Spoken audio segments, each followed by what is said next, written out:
सतलोक आश्रम करौथा का construction work और साफ सफाई का काम शुरू हो चुका है। आइए समझते हैं सतलोक आश्रम करौथा की कंट्रोवर्सी के बारे में कि आखिर कंट्रोवर्सी कैसे शुरू हुई थी। संत रामपाल जी महाराज जी ने सबसे पहला आश्रम 1999 में बनाया था गांव करौथा में, जिसे करौथा आश्रम के नाम से जाना जाता था। साल 2006 में महर्षि दयानंद की सत्यार्थ प्रकाश को लेकर आर्य समाजियों के साथ विवाद हो गया था। मतलब संत रामपाल जी ने सच्चाई बताई थी, लेकिन आर्य समाजी उस बात को सुनकर भड़क गए थे। तो उसको लेकर संत रामपाल जी के आश्रम में उन्होंने 12 जुलाई सन 2006 को धावा बोल दिया करौथा आश्रम पर। उस समय उन आर्य समाजियों ने एक सोनू नाम के शख्स को मार दिया। उसका इल्जाम संत रामपाल जी महाराज जी पर लगा दिया, जिसके कारण करौथा आश्रम को सीज कर दिया गया और संत रामपाल जी महाराज जेल में चले गए।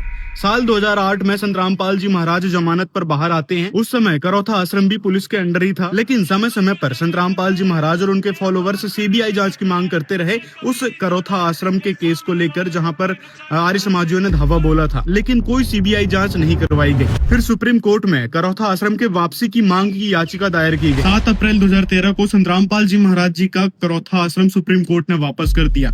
उसके 2 दिन बाद ही 9 अप्रैल 2013 को ये आर्य समाजी फिर सतलोक आश्रम करौथा पर पथराव करने लगते हैं और कुछ दिनों बाद यानी 12 मई 2013 को बहुत सारे आर्य समाजी इकट्ठे हुए और वहां पर फिर वही बमबारी और पत्थरबाजी करना शुरू कर दिया। उस समय पुलिस भी मौजूद थी जब सुप्रीम कोर्ट ने वह आश्रम संत रामपाल जी को हैंड ओवर कर दिया, लेकिन पुलिस वाले भी उनको रोक नहीं रहे थे, उन आर्य समाजियों को जो पथराव कर रहे थे, पेट्रोल बम वगैरह फेंक रहे थे, फायरिंग कर रहे थे। तो उस समय भी संत रामपाल जी का फिर करौथा आश्रम सीज कर दिया जाता है। अब ये केस चलता हुआ आता है साल 2022 में। 20 दिसंबर 2022 को संत रामपाल जी महाराज जी को इस केस से बाइज्जत बरी कर दिया जाता है। मतलब जो साल 2006 में केस लगाया गया था उसका फैसला आता है साल 2022 में 20 दिसंबर को, जहां पर संत रामपाल जी महाराज जी को बरी कर दिया जाता है और फिर उनका सतलोक आश्रम करौथा उनको वापस कर दिया जाता है। अब साल 2025 में उस करौथा आश्रम की साफ सफाई और कंस्ट्रक्शन वर्क शुरू हो चुका है। तो ये थी सतलोक आश्रम करौथा की पूरी कंट्रोवर्सी। उन्होंने राजा को और प्रजा को भ्रमित करके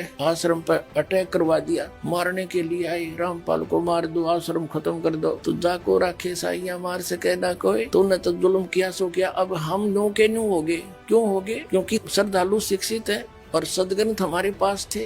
सब ने देखा कि यू के कारण था। कुछ बुद्धिमान भी लोग हुआ करे, सारे थोड़े एकदम सब आंख बीच कर चल पड़ते हैं आज बुद्धिमान समाज। तो उस समय परमात्मा का घोर विरोध कराया और सच्चाई को मिटा दिया कति। अब दास पे कृपा करी परमात्मा, कबीर जी ने वह साची करण की। आखिरी सांस तक न होगा न बोलूंगा, चाहे तड़के शरीर चला जा, कोई परवाह नहीं बना।